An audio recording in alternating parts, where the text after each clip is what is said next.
Hello, my dear students. I hope you are doing well. I am Associate Professor of Department of Human Anatomy and Medical Terminology of Azerbaijan Medical University, Anar Abdullayev.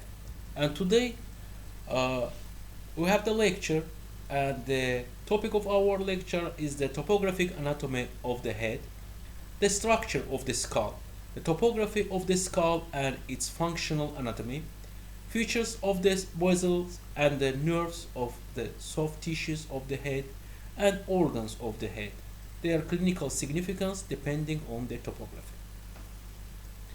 As always, I prepared the plan for the simplification of my explanation.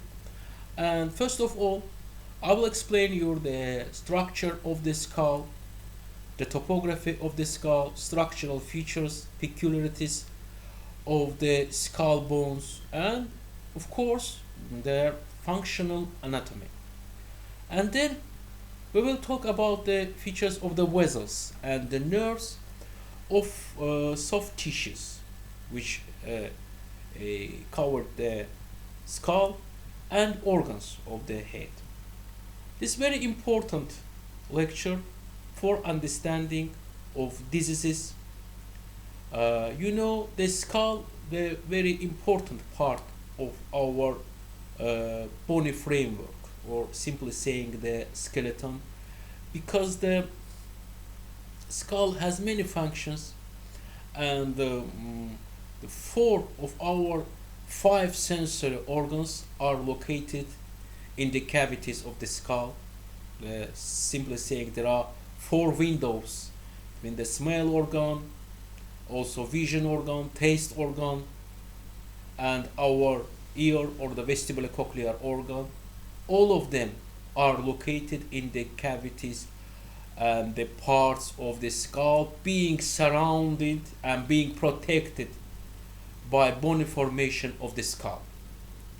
Of course, the skull also is a great protection, great case if you want the bony box for the brain.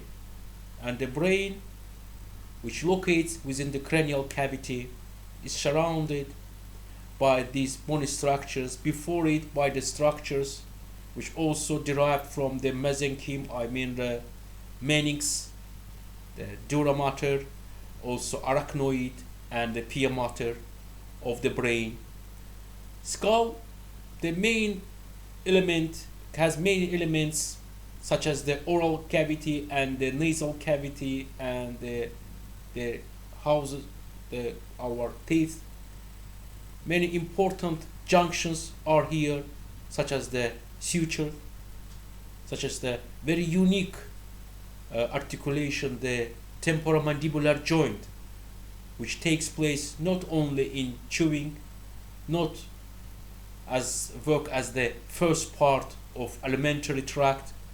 Also, it's very important in the phonation.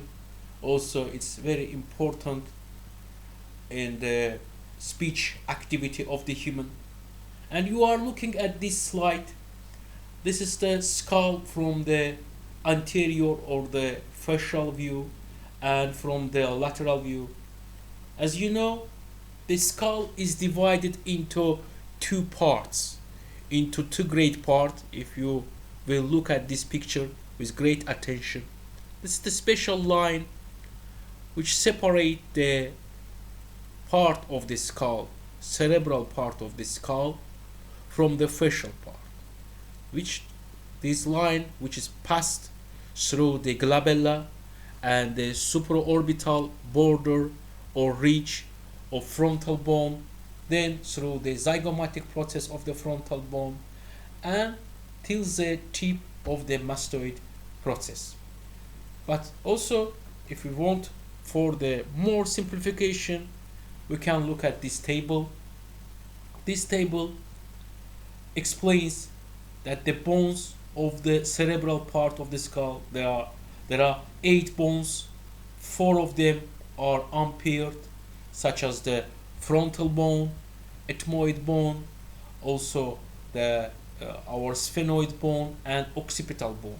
These unpaired bones are located at the midline, and two paired bones, such as the temporal bones and the parietal bones, are located at the lateral side.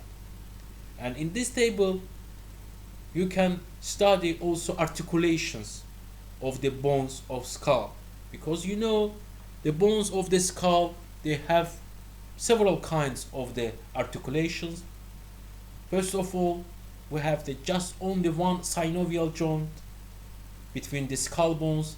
This is the temporomandibular joint, which has the very important original special features.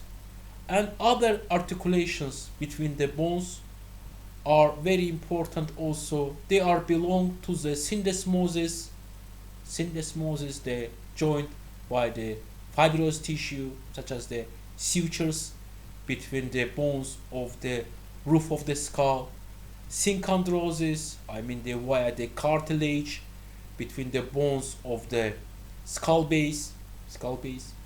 And we have also one joint very important also, synsarcosis, joined by the muscles, our hyoid bone, which is belonged embryogenically by the embryogenic way of the development. It is belong to the facial bones, but is located at the region of the neck, and we will study this bone and its relation, topographic relation, during our next lecture. And these joints are very important, and they have the great clinical significance. You are looking at this slide again. As I told that the cerebral part of the skull is divided into two divisions. First of all, it's the calvaria, or the roof of the skull, and the next moment it's the skull base, basis cranii, and the facial part.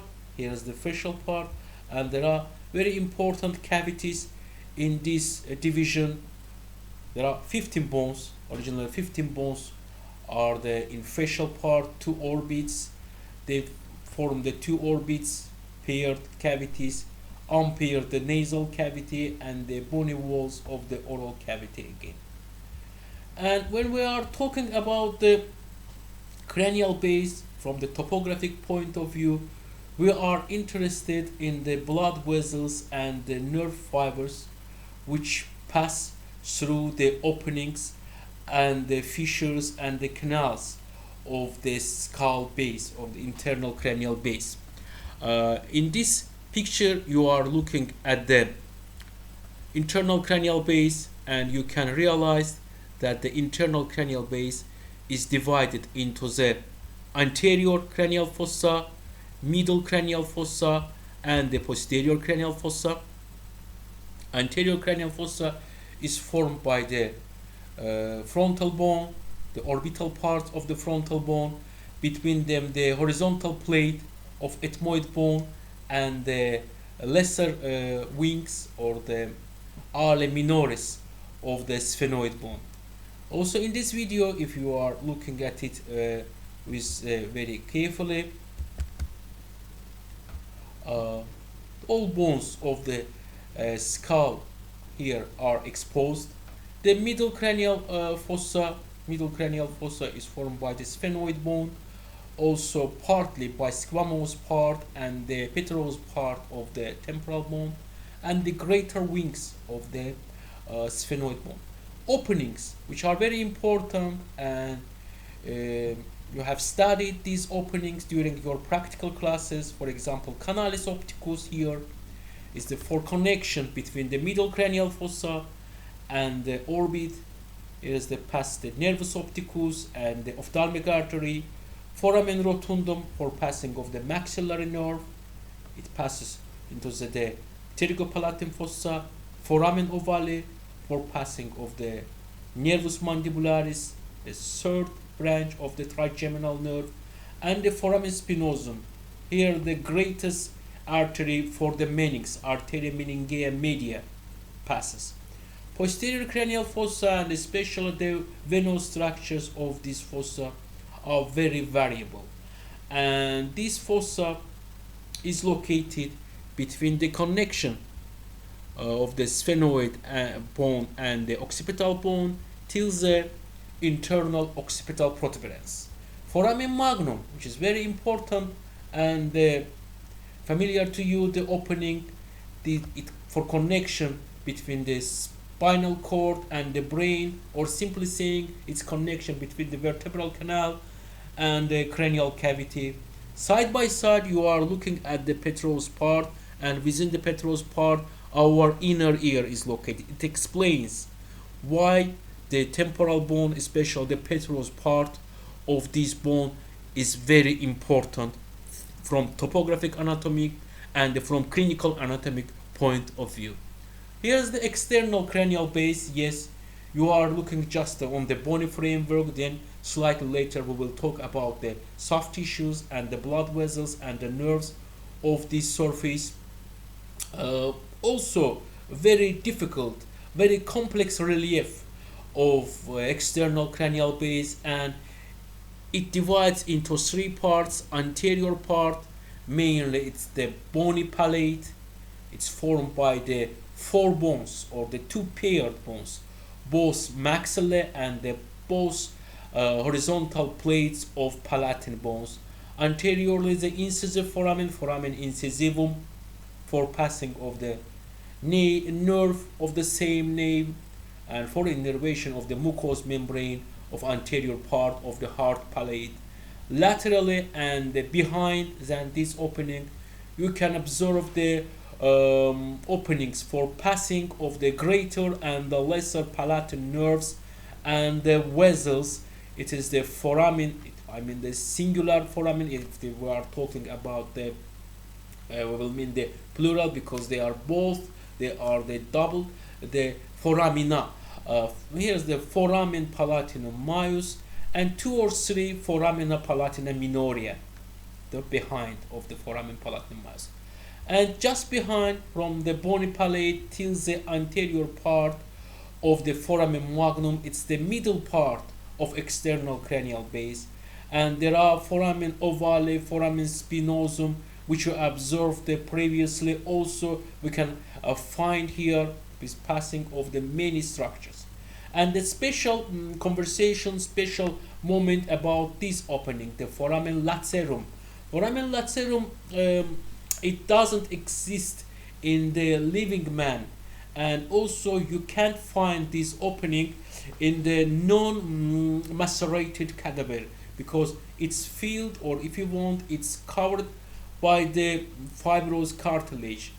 After we're getting the skull, when the skull is macerated, they will get the opening, foramen lacerum, and it locates between the internal and external cranial base. Yes, there are some structures which for connection, the absolutely different structures in the skull and also in the head. For example, you can look at the choane, two openings, choane, choana in Latin, choane, plural.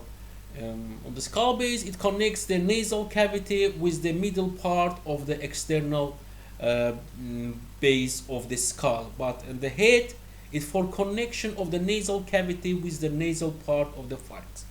And posteriorly, then this line which passes anteriorly than the foramen magnum till the external occipital protuberance, we will get the posterior part of external cranial base. Again, we can observe here the foramen magnum. This is the two occipital condyles. Occipital condyles are very important during the evolution of the skull, because due to the erect position of the human body, erect position, erect walking, it means they change position. In human, it locates the more vertically the skull, and the skull, you know, it's from the rules of the muscle, levers of the muscle. It acts like for the balancing between two muscles, the sternocleidomastoid muscle and the longus colli muscle.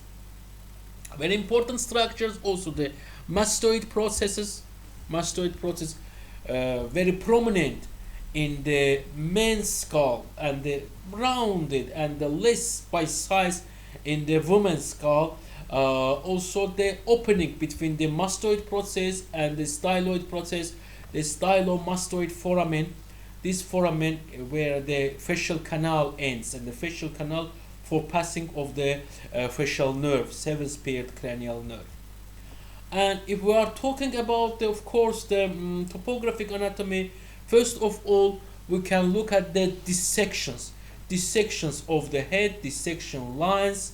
And at the left picture, left from you, these pictures, you can look at the dissection of the scalp. What does it mean, scalp?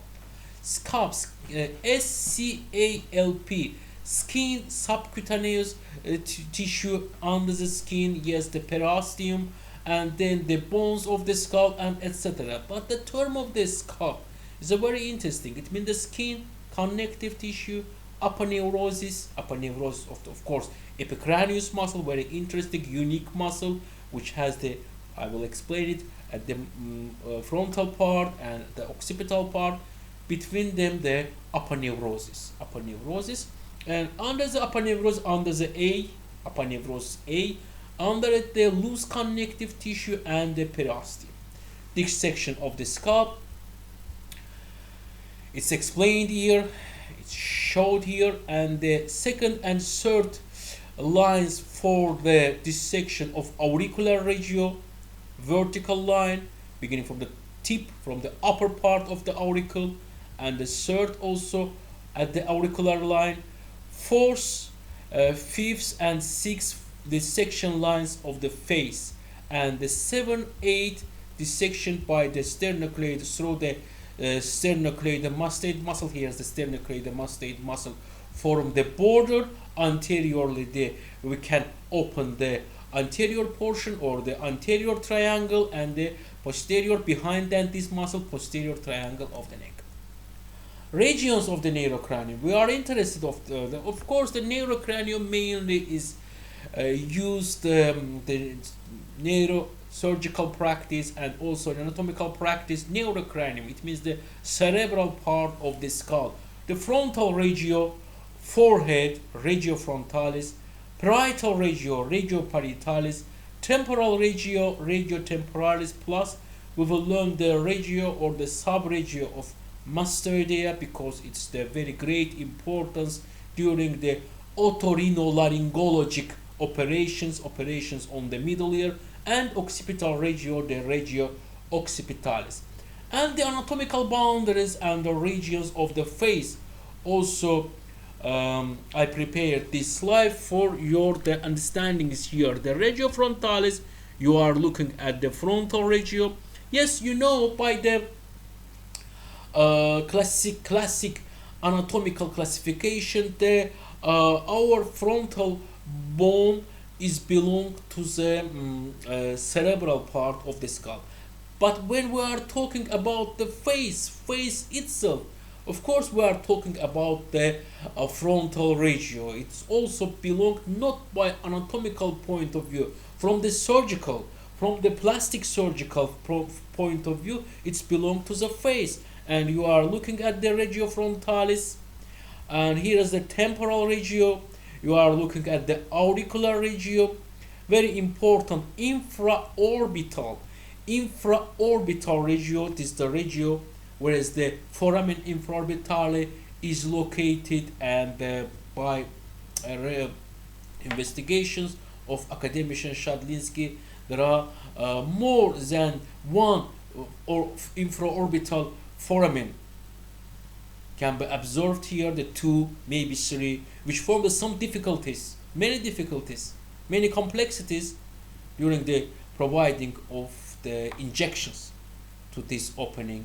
And here is zygomatic regio, buccal regio, or the musculus buccinator mainly is located here, and the mucous membrane of the buccinator regio, buccal regio, is very important because the parotid gland is opened on the mucous membrane, and during the not only operation, also for example the special aesthetic operation, when the fatty body of the mucous membrane is removed for getting the more profile the face, like the in some aesthetic language, some aesthetic terms, the Nefertiti face, when it's formed, especially in women, when remove this fat body of the buccinator regio, surgeon can easily damage this papilla of the parotid gland because it's open at the level of the upper molar teeth. And the exact knowledge of the landmarks of these structures is important from here, very important. And here is the regio oralis, regio nasalis, regio orbitalis, orbital regio. And also I gave you the thickness of the skin of the face according to Gonzalez Ulloa. You can look at it and you can realize that the very thin skin is located around the orbit, I mean the palpebral regio, 0.5 millimeter, the thickness of this regio. It's also very important during the providing of aesthetic operation, also plastic surgical operation. And please attention to the frontal regio and this line, which is also important in the providing of operation and the injections. And also here's the two main nerves which pass here. I'll talk about this slightly later. Nervus supratrochlearis and supraorbitalis are important, and this line which separates the anterior frontal regio from the lateral regio of the front of the forehead. Skin anatomy of the face. Skin anatomy of the face, in this picture, in this preparation, you are looking at this. There is the skin is very delicately has been removed. The epidermis, first of all, is comprised of 4 distinct layers. The stratum corneum, which is impermeable barrier that retain the liquids. It's important. The second, the stratum granulosum, stratum spinosum, third layer, which is nourished by the dermal capillary vessels, and the fourth, the stratum basale, whereas melanocytes, also Langerhans cells, please don't confuse with the Langerhans islets of the pancreas. These Langerhans cells probably role in the triggering of the immune responses, and the Merkel cells. Merkel cells, which are linked to sensory nerve endings, here are located in the fourth, the main, the stratum basale. And also this region also here was given the frontal regio. You can look at the orbital regio, infraorbital regio, zygomatic regio from face anterior view and from the lateral view. And again, the preparation of the elements of the skin, subcutaneous tissue, for example, in the temporal regio, you are looking after the preparation of the temporal fossa along the zygomatic arch, and the zygomatic arch, if you want the 2 finger above than the zygomatic arch, to thickness of your second and third fingers, or the thickness of the first finger just behind than the crest, which I showed you before, which separate the anterior and the lateral part of the frons. Here's the very important region, pterion. The craniometric point of the pterion is here. Inside the arteria meningeae media locates inside, just very close to the greater wing of the sphenoid bone. And during trauma, elementary trauma, it can be easily damaged, and unfortunately it leads to the sad finish, very sad finish. And in this picture also on the preparation, you can look at the buccal fat pad, which I explained before. It has the great importance. It has a great importance during the neonate period, I mean the first year of the life of child. It's important during the process of sucking because it creates the negative pressure in the oral cavity. But after it is reduced, maybe no, it depends on the development of fat of person. It change by size and by volume, and mainly it goes the posterior to the anterior border of the masseter muscle and the branch of the mandible. You are looking at the parotid gland, two main structures here, the parotid gland and the branch of the facial nerve, which I'll show later. Parotid duct, which passes slightly lower than the zygomatic arch, is important during providing of the surgical operations on the face. Again, you are looking at here's the facial nerve, the seventh paired cranial nerve, and it forms the important plexus within the parotid gland. This plexus is called by the very simple way. It's the parotid plexus, and there are the branch which are originated from this plexus. This is the temporal branch, zygomatic branch, buccal branch, marginalis mandibulae, and the colli branch. And in this picture, as I have explained here, the very thin skin is located around the eye, and you are looking, but after very delicate preparation, you can look at the borders between the upper and the lower eyelids. This is the ligamentum palpebrale laterale and the ligamentum palpebrale mediale. Of course, these are no ligaments, but these are the projections of these ligaments, the connective tissue elements, which make the shape of the rima palpebrale, of the eyelid cleft. And it is the variable between the nations, between the races, and between the sexes. It's very important during the changing of the structure and the passing here, because in this picture, very important, you can look at the margus supraorbitalis and the superior border of this part of the orbit, margus supraorbitalis. It's the medial third, the place of passing of the supratrochlear nerve and the vessels. At the mid part of this margo of this border, the supraorbital nerve and the artery pass, and these structures, maybe here's the incisura notch for their passing of the nerve and the vessel, or maybe openings, but they can compress the structures. And now by modern way, you can pass through the eyelid to the structure, and for the realizing and for releasing of the nerve and the vessels, for opening of the bony structures which can compress nerve and the vessels.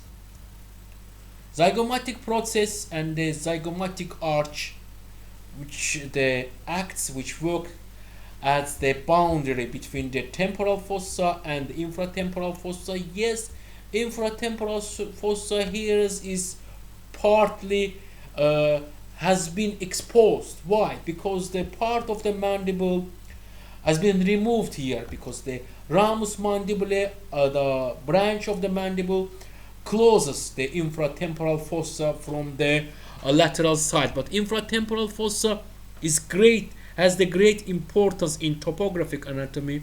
You know, infratemporal fossa infratemporalis, has the following walls.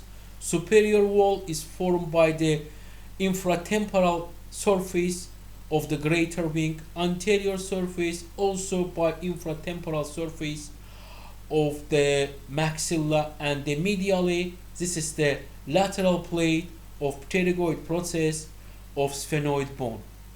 And locating here the mandibular nerve, nervus mandibularis, and the very important pterygoid venous plexus, which surrounds two heads of the lateral pterygoid muscle. Lateral pterygoid muscle fully locates here, and it has two heads, and the pterygoid plexus surround this muscle. And during the elementary injection in the oral cavity at the level of the maxillary tuber, the doctor can damage this plexus. And you must know the fossa infratemporalis has connection with the cranial cavity through the foramen ovale and through the foramen spinosum. It means the infection purulent process very easily at the tip of the needle can pass to the intracranial cavity, and form the purulent process at the base of the skull. Also very dangerous moment. But from topographic of point view, you have to know the anterior face and the lateral face, they are different. And sometimes by development of the fat, more fat, and if you want the two kind of the fat at the middle part of the face, this fat is lobulated, form the lobules. But lateral side, it form the just bundles, very little cells of the fat. Lateral view of the face with the superimposition of the associated bony landmarks of the mandible knobs, such as the temporomandibular joint is here, colored, and the mandibular symphysis. This is a dashed line, and you have to know mandibular symphysis form the mental protuberance. It's good developed in human because the speech activity of the human. And if we will continue the mandible,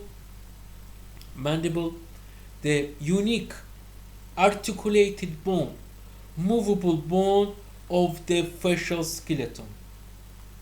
It's stronger than the maxilla because of the movable feature. At the upper picture, you are look at the medial view of the disarticulated mandible and its associated features, and the cutaway view that demonstrates the pathway of the inferior alveolar nerve. Because the mandible is so difficult and so complex bone, because it has the mandibular canal. Within the mandibular canal, here, just mandibular canal, as it forms from a merger of the mental and incisive nerves, not shown in this view, and exists by way of the mandibular foramen. The mandibular foramen is here, is covered by the lingula, is 2/3 the distance from the coronate notch to the posterior border of the mandibular ramus. You are looking at the mandibular canal, mandibular foramen opening, and two very important processes. The process coronadeus for attachment of the temporal bone, and the condylar process, also so called the caput mandibulae, here.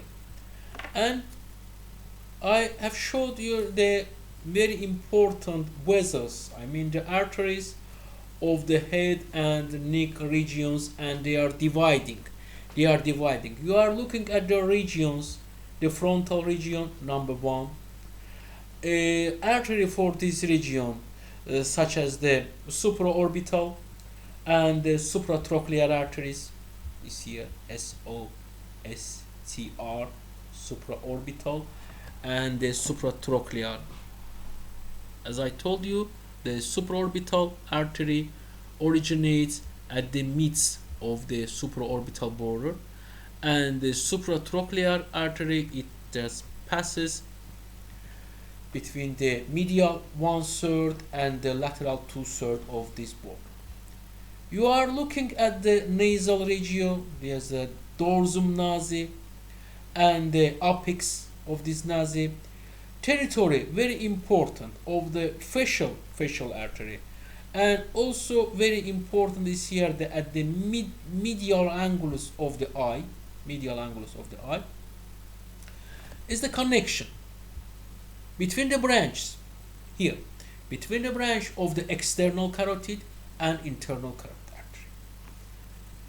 External carotid artery and internal carotid artery, these two arteries are the terminal branches of common carotid artery, and the common carotid artery originates at the left side directly from the aortic arch, at the right side from the brachiocephalic triangle. It means they have the different origination, but both reach to the thyroid cartilage of the larynx. At the level of the upper border of the thyroid cartilage, Each one divides into two branches, internal carotid artery and external carotid artery. External carotid artery supplies the soft tissues, also teeth, also the bony structures of the head and neck. The internal carotid artery supplies mainly the brain and vision organ. But at the medial angulus of the eye, there is the anastomosis between these two arteries. Internal carotid artery gives the arteria ophthalmica, and terminal branch of the arteria ophthalmica is called the arteria dorsalis nasi. And arteria facialis is here, which passes onto the surface of the face at anterior point of the masseter muscle, reach to the oral angulus, oral angle, gives off the superior labial and inferior labial arteries, then continues under the name the arteria angularis. Arteria angularis makes the anastomose with the arteria dorsalis nasi. It means that here these two branches, internal carotid artery and external carotid artery, meet each other. Okay, on the nasal regio, dorsum nasi, which is the very important moment,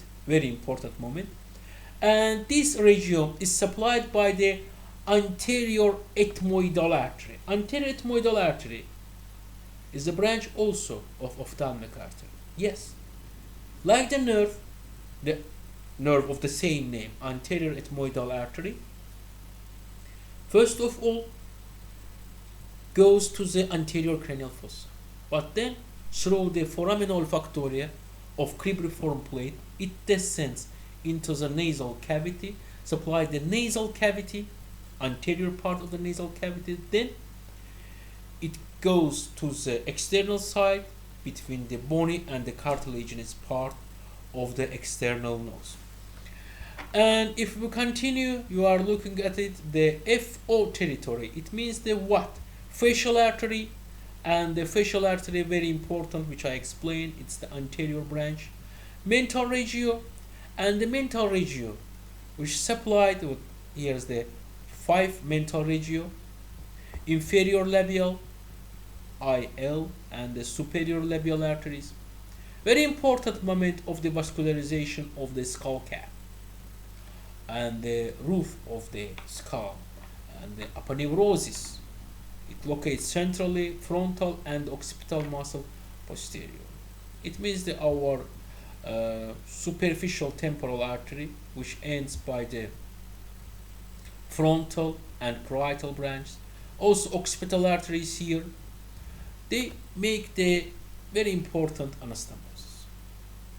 And we will go to the another layer, because the topographic anatomy means the superficial layer, under it the deep layer. You are looking at the deep arteries of the head and their neck regions in the anterolateral oblique view.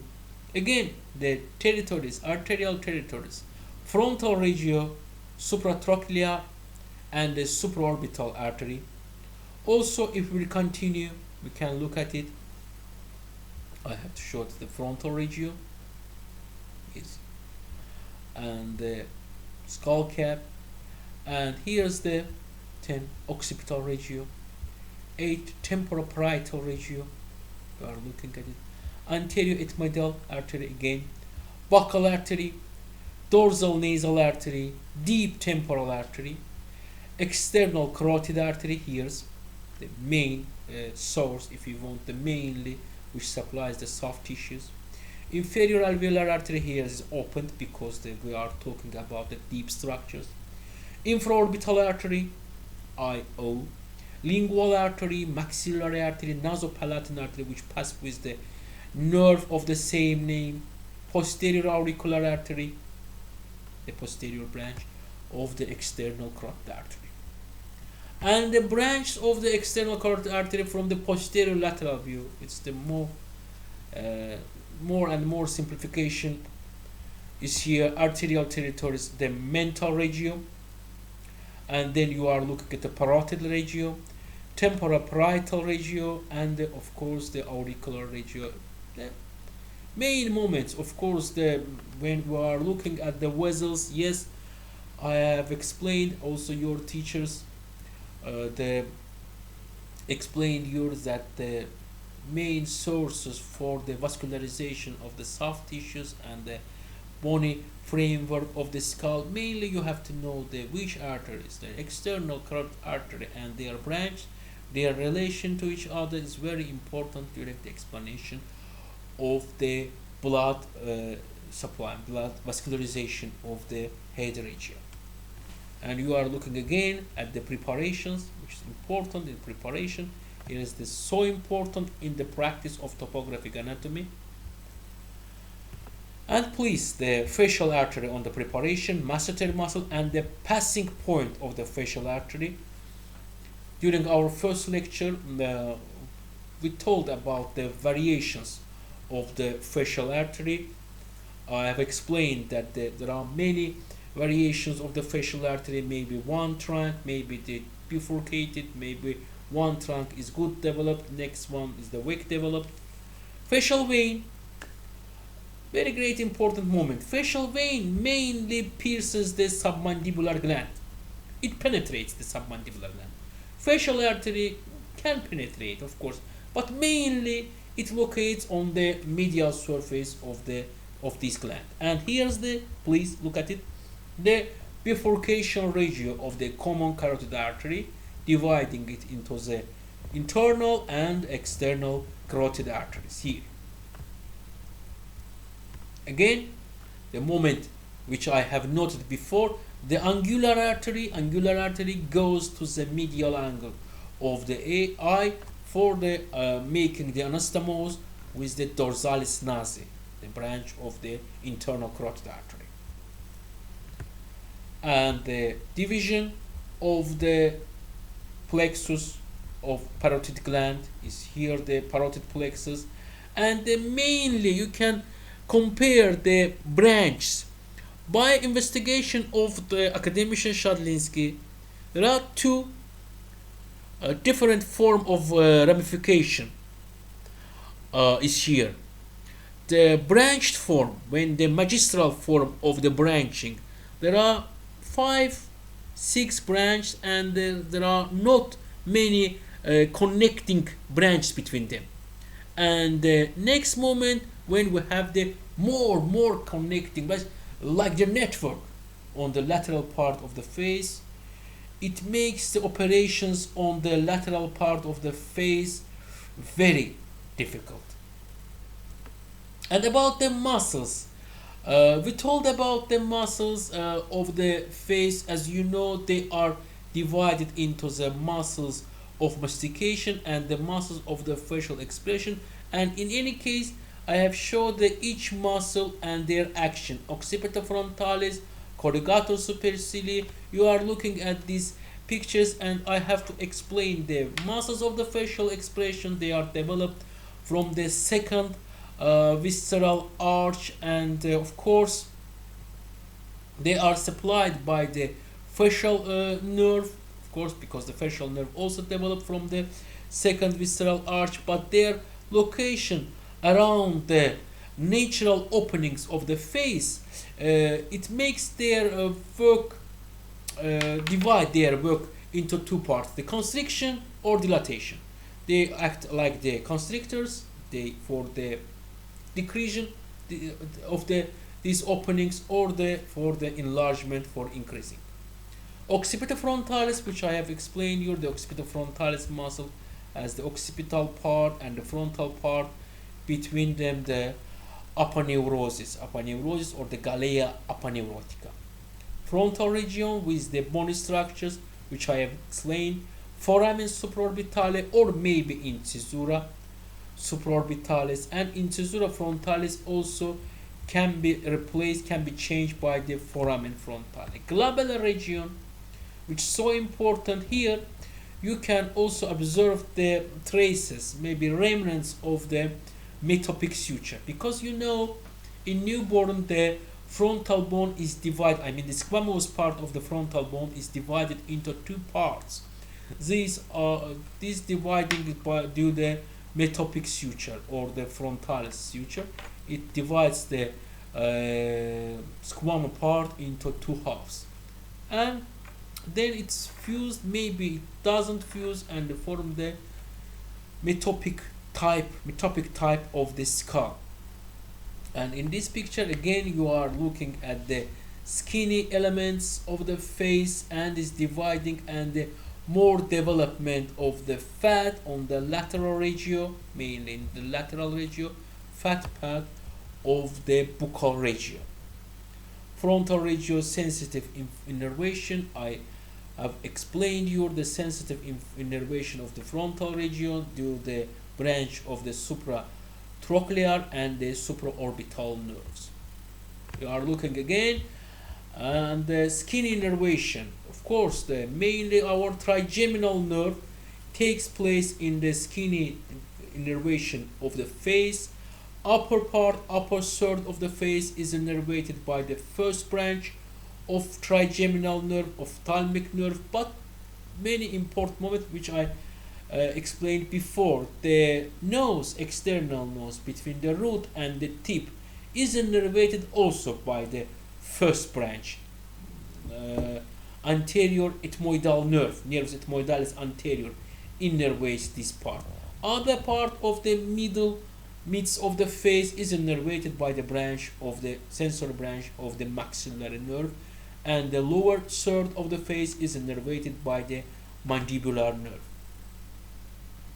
And in this picture you are looking at the very important bony landmarks like the pterion, which I have explained. The more and the more cross relation of the arteria meningeae media makes this point very difficult and very dangerous. Within the frontal bone there is the frontal sinus. It grows parallel to the growing process of the face. Very important moment, especially during the forensic medicine, also the plastic surgeon. Face grows parallel to the when the sinus frontalis grows. Yes. Of course, the main shape of the frontal sinus is formed at the end of the second childhood. I mean the end of the 12th year. But it can be also grows again till the age of 20. It enlarges, and also enlargement of the face is happened. And the frontal sinus mainly is divided by the septum. In this X-ray examination you can look at it. In this picture, less or more this septum is located by midline, but in this picture it's inclined. It's inclined to side. Again, you are looking at the internal and external cranial bases. You have to know from your also practicals which nerves and arteries pass here and their clinical importance. Here's the parietal region. Yes, it's the largest region. The bone, the parietal bone, form the bony framework. The skin is usually very firm. Its thickness arises posteriorly and it's covered with the hair. Again, you are looking at the elements of the scalp, skin, aponeurosis, periosteum, then the loose connective tissue, and internally the elements of the covering of the brain, meanings. You know, the bones of the cerebral part of the skull, they don't have the internal periosteum, I mean the endosteum, and it explains that dura mater divides into two layers here. One of them covers the brain, it's the meningeal layer, and the next one covers the bones, cerebral bones from inside, and as a result between them this space is formed. This space is called the sinuses, and they do not have the muscular elements, but they are very firm, and they don't have also valves like the veins, but they are filled by the venous blood, which is very important because the walls of these sinuses are very firm and they are very dense. It means the change of the intracranial pressure doesn't influence on the venous flow within these sinuses, and it explains why the brain organ, which doesn't need any venous stays, any venous moments, and it sends the venous blood into the sinuses, especially the superior sagittal sinus, which receive the superficial veins of the brain. And again, you are looking at the superficial arteries and veins of the face and the scalp, their relation with the muscular elements and with the other elements are very important. You are looking at as the continuation of the previous slide, you are looking at the nerves. Again, these nerves form the innervate the superficial, also deep structures of the face and the other part of the skull. My dear students, I have finished. Thank you for attention. If you have the questions, you can contact with me. I wish you good luck, good health. Thank you for attention.